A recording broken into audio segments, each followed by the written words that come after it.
I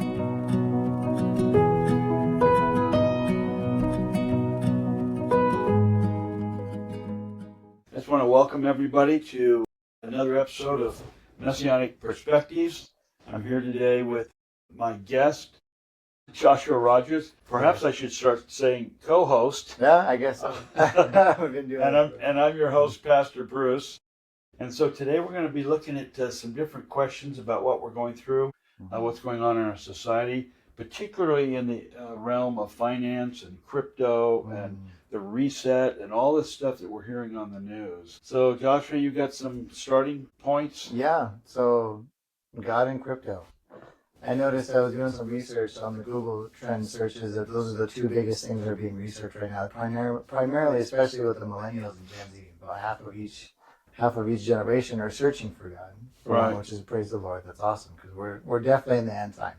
Yeah, You know, exactly. as Messiah said in chapter 24, what it's going to look like when it gets closer to my return, right? And we're kind of starting to see a lot of that right now. Right. And also cryptocurrency is another one.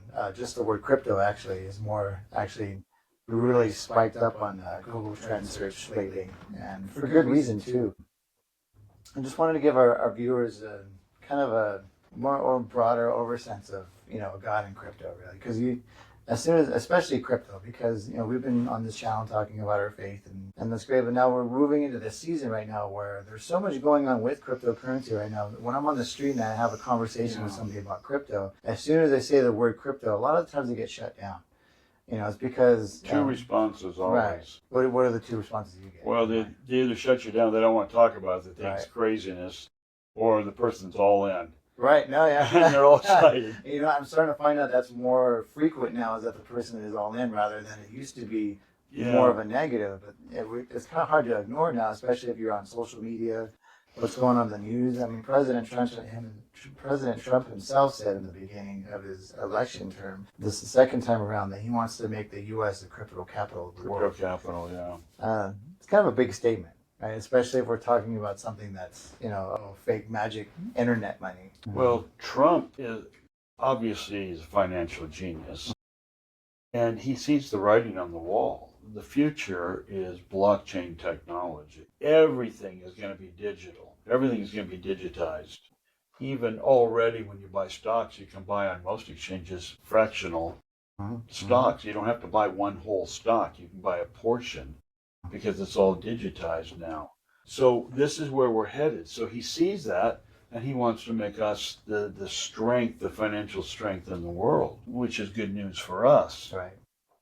So the dollar's been weakening. He wants to bolster it up and strengthen it so that we can remain the Federal Reserve currency of the world, because that gives us such a heads up, such an advantage in the financial realm worldwide. That's a lot of what our prosperity in America is due to, is the fact that our currency has been the reserve currency for the world. Right. We don't want to lose that. And if I'm not mistaken, too, that's actually been put in jeopardy the last few years, especially of late with what's going on over in the Middle East, and the oil, everything. The petrodollar is actually losing a lot of value. I know a lot of what Trump has been trying to hedge against is actually the Middle East has been doing more trade with oil, with the Chinese yen, more so than the dollar now. And that's not good, because as soon as, the oil trade was really big for our economy also, and staying that edge of the rest of the world, right? But now it's kind of, they're finding a way to get around that. Especially in the last administration, kind of let a lot of that go, and we missed a lot of that influence that we used to have. That's what's happening.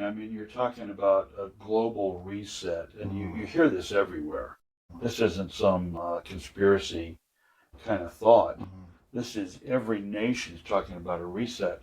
Here's the problem with a reset, or I should say the issue with a reset. If you're going to level the playing field, which we hear that term a lot as well, if you're going to level the playing field, it's not possible to bring all of the countries up to the American standard. So what is possible? The only possibility is to bring America down to the standard of the average standard of the world.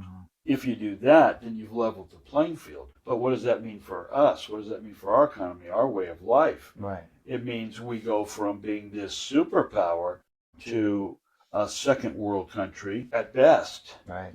And at the worst, we lose our credibility in the financial markets, and say the Chinese yuan takes control, and everyone starts buying and selling based on the yuan, then what happens to America? We could slide down into third world Yeah. very easily. Very quick.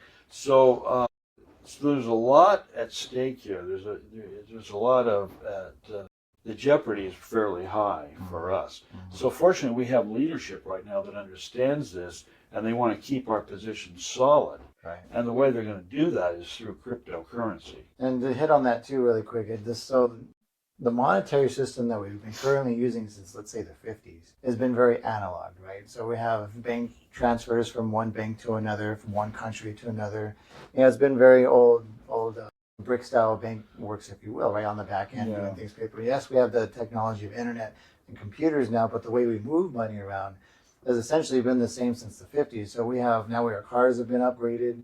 We have our infrastructure everywhere else has been upgraded, except for the financial system. And that's like kind of what we're going through right now with the digital technology. And this is actually, I feel, is the first time in our generation, our history that I've seen so far, is that this is the first time where people like you and I, retail investors, can actually get a part of this institutional upgrade before the big institutions get in there. It's the first time ever. Most of the time, like the internet itself, I don't know if anybody knows this, but the internet itself was actually created by the government to be able to better interrupt with itself. For military. For military uses, and then it got bigger. Now we're using it. Yeah. But this is now the same thing with telephones and communication and so on and so forth. But this is the first time where we're able to have ground floor accessibility to this before it really becomes the new standard. That's huge for you and I and people like us. For the middle class and lower class people in the country, we now have an opportunity to get on the ground floor like you're talking about. And that is a golden opportunity that will only hit once in our lifetime. I've been hearing that all over the board. Once in a lifetime chance, right? And it's here right now. And even though you're fairly late getting into it, you're still early. And the reason we're early still is because the government hasn't put into operation the guidelines and the parameters yet. Right. They're working on it, but they're closing in on that. Very closely. And once they do, the big boys are going to come in and buy it up, and then it'll be out of our price range. Yeah. So you either get in now or you're going to miss it. And going back to this reset idea, on one of our trips to Israel, I was really awakened to a revelation, because we went over there and their cell phone system is excellent. You get cell coverage everywhere. It's perfect in every way. That must be nice. And I was frustrated because our cell system is less than perfect here. Let's be real. Oh, absolutely. And so I was inquiring of the Lord, why is that? We're the number one country, not Israel. Why is their cell service so good and ours is so hit and miss? And I came to realize that one of the problems that we have in this country, and it affects us to this day, and especially in this area of finance, you were talking about how slow the banks are and all that, we're using this archaic technology, is because we, back in the 50s, we developed all the cutting edge technology. And we got in on it. The other countries couldn't really afford to do it, so they were left in the dust while we succeeded. But now what's happened is with the advent of new technologies, they have invested in those things and developed those things, whereas we've been relying on, in the financial world, SWIFT, which was designed in 1973, I believe it was. Come on, 1973? That's Neanderthal. Right.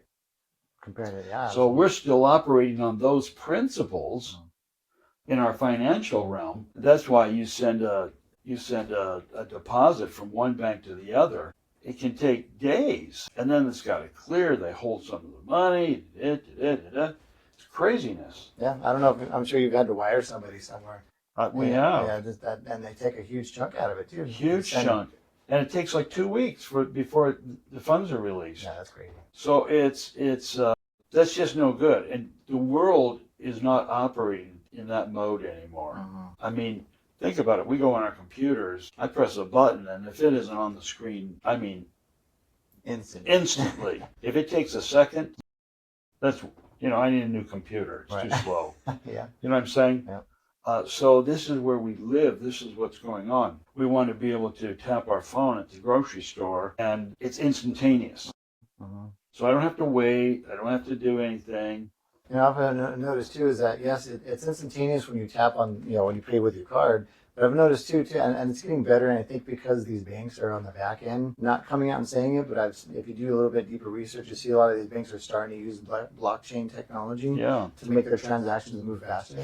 But not that long ago, even in some stores today, I'll do a transaction with my debit card, and then it'll still say pending on my account, and it doesn't get taken out of my account until like 2 days later, and then I have already misbudgeted for something. I'm sure everybody else has felt this too. I hope so. Anyway, it's not just me. But and then all of a sudden I go to make another transaction, thinking, okay, well that one went through already, so that money should be already allocated. But no, that's still pending. So when I go to make a double transaction, then I'm out more. I'm like, well, I already paid. Like, why is it not already reflected? I've got that going on right now. Yeah. And I can't use with confidence my account because I'm not really sure because I have withdrawals in there and I have deposits in there all pending. Right. I don't know where I stand. It's almost like you're still having to balance a checkbook at that point. Do the math and subtraction, this and that and the other Exactly. thing. We're not downing people doing math. That's a good thing, but we're in the technological age. Like, we want this now. And it's like that with everything else, but our banking system, and that's where we're coming into this whole reset. And this banking system, and I know a lot. We were talking about the reaction you get on the street. Some people are like, they put up the cross, and get away. That's demonic and bad news. And listen, we've all read the book, the Bible, so we know where we're headed. Right. The Lord tells us in His Word He's going to store up the wealth of the wicked for the righteous. Amen. So has that happened yet? I don't think so. I haven't really felt it. No. So I believe that's one of the things that's coming.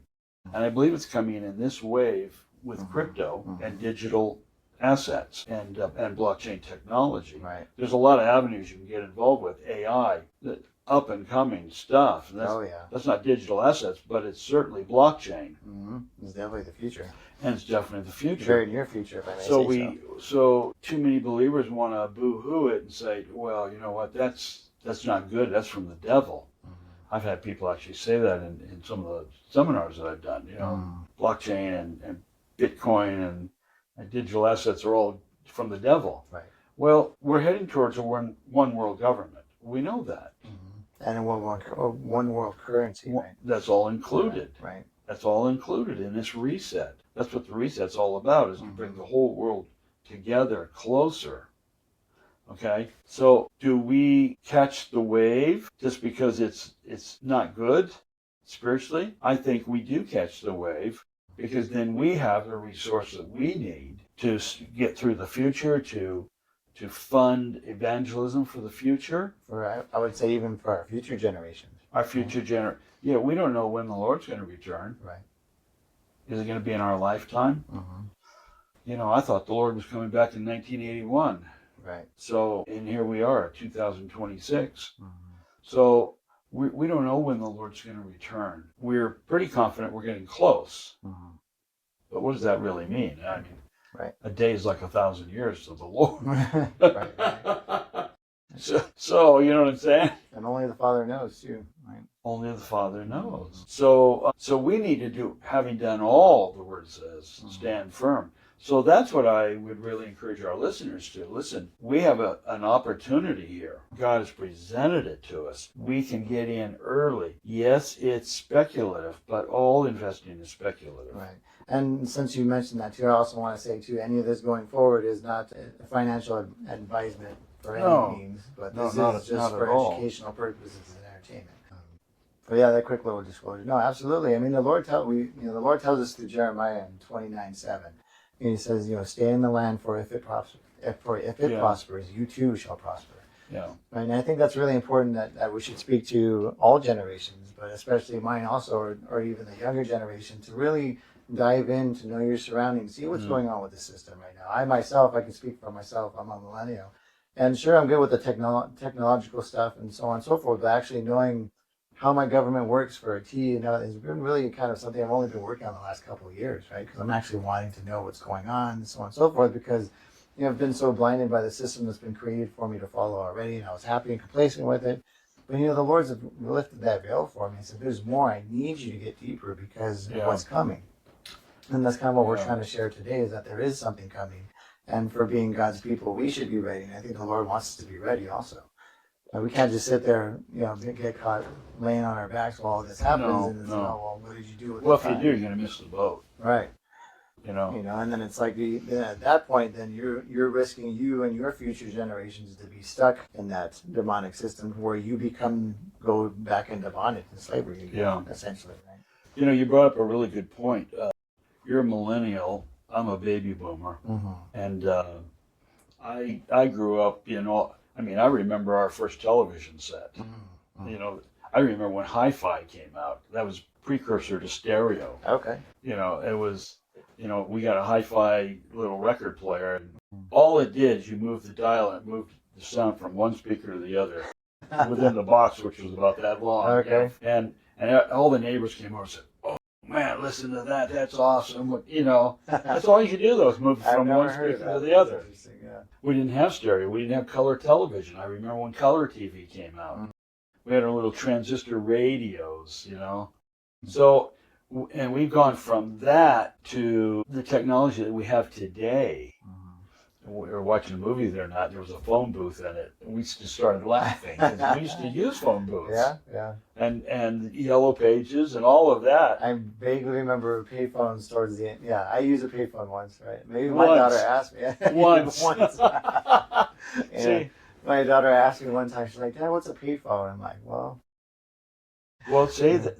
So we have my generation, the baby boomers, we have that underlying knowledge of how the government is structured, how it works. We've been around the block quite a few more times than you guys have. So we've learned a few things along the way. We've learned, I remember you couldn't buy stocks online. Well, we didn't even have online until the 90s. Yeah. There was no such thing as the internet. If you wanted to buy stock, you had to go down to Charles Schwab or J.P. Morgan or somebody, some stockbroker, meet with a guy, and he had to do it all for you. And then he ran it, and he would call you up on the dial phone and say, "You know what, we have a good lead here. Do you want to get it or not?" Right. And so we have that underlying pinning of understanding how all this works. Your generation comes along now. You have an understanding of all the technology. We don't really understand the technology that well. We're just learning it, some more than others. But you guys have grown up with this. Right. When we get a new TV or something, I call my grandson over to hook the whole thing up for me. You know what I mean? Because there's so many wires and everything else, Right. When I was growing up, you plugged it into the wall and turned it on. That was that. Try not to laugh too hard, but yeah, you're right.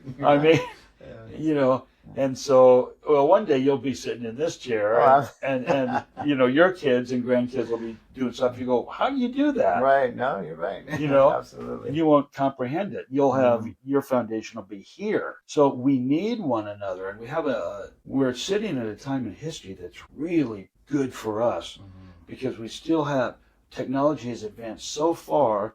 And yet we still have the underlying knowledge that we can use over here with the technology. Right.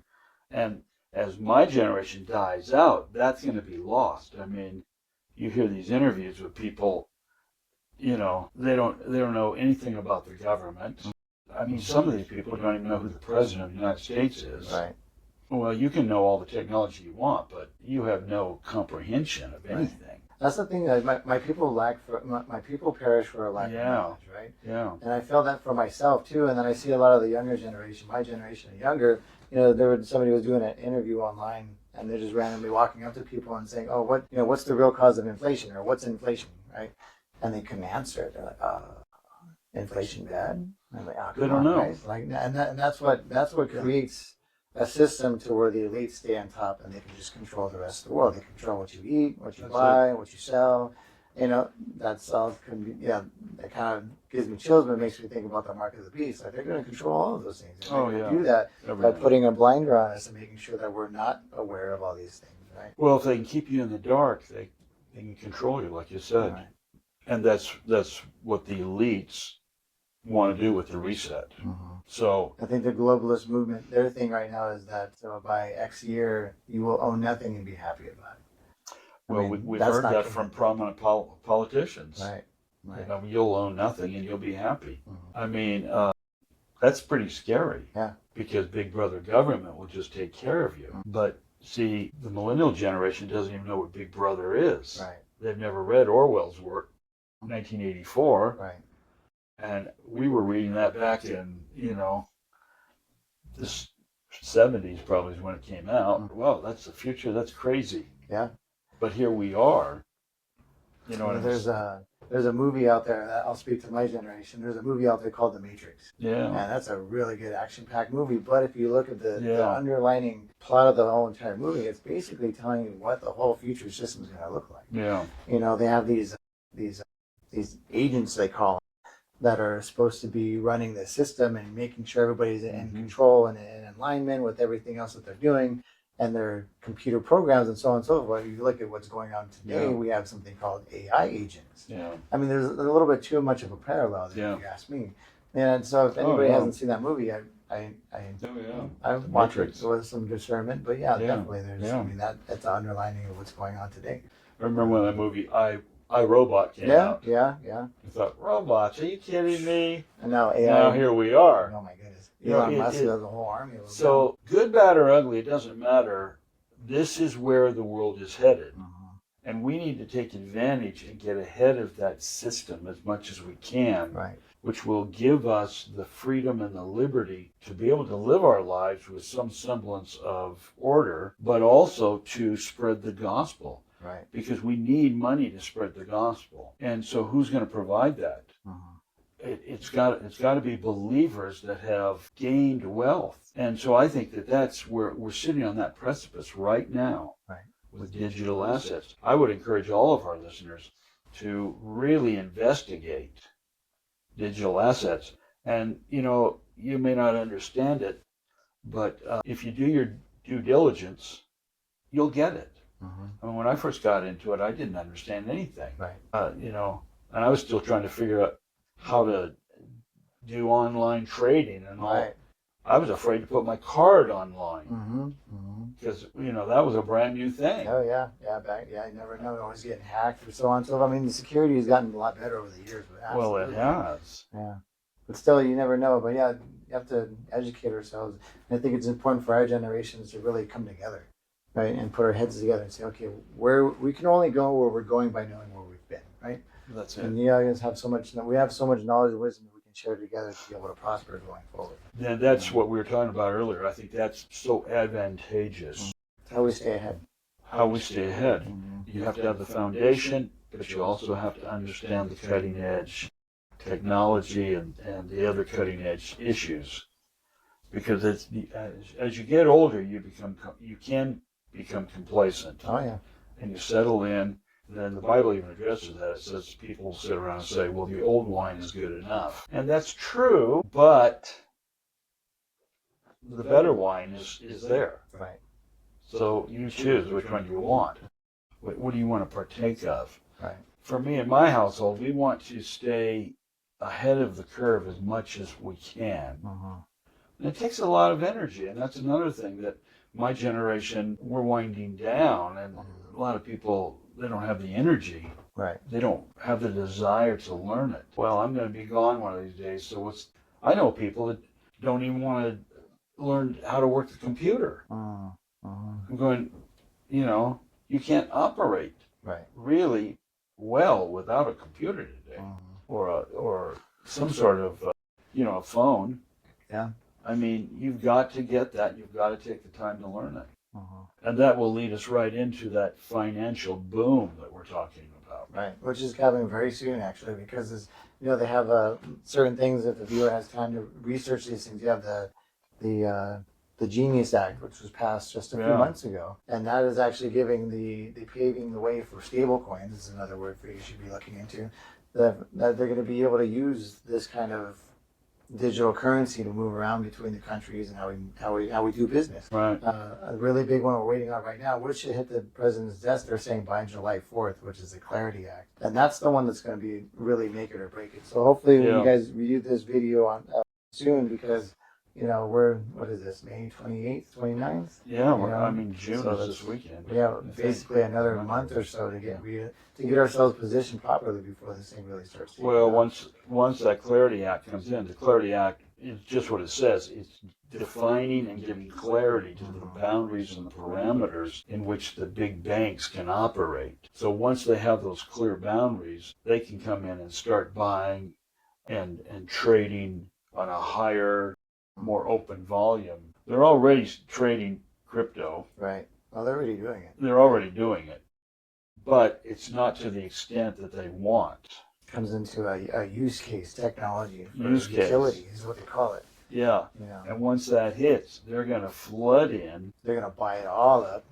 And then we're going to be victims at whatever price they set for this stuff. So, and it'll be outpriced for most people. I mean, it's like the average person can't buy even one stock of Amazon stock right now. Oh, absolutely. You know what I mean? It's just not in their budget. That's not in my budget. No.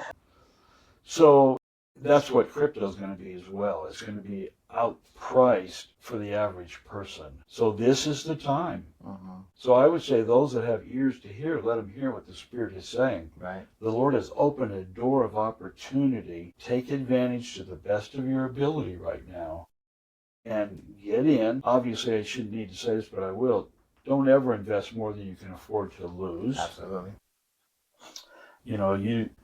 If you invest and it goes south, you don't want your life to turn upside down. So don't invest more than you can afford to lose. Right. And then you don't want to find yourself in a position either where if you're holding an asset for an amount of time and you're waiting for it to appreciate, you don't want to have to sell that asset to get by, because then you're taking away from your future. Well, that's it. I've already seen that happen with a lot of people that are investing.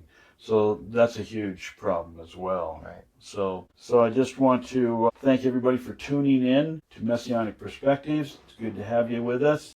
I hope you've enjoyed this. If you have, hit that notification bell.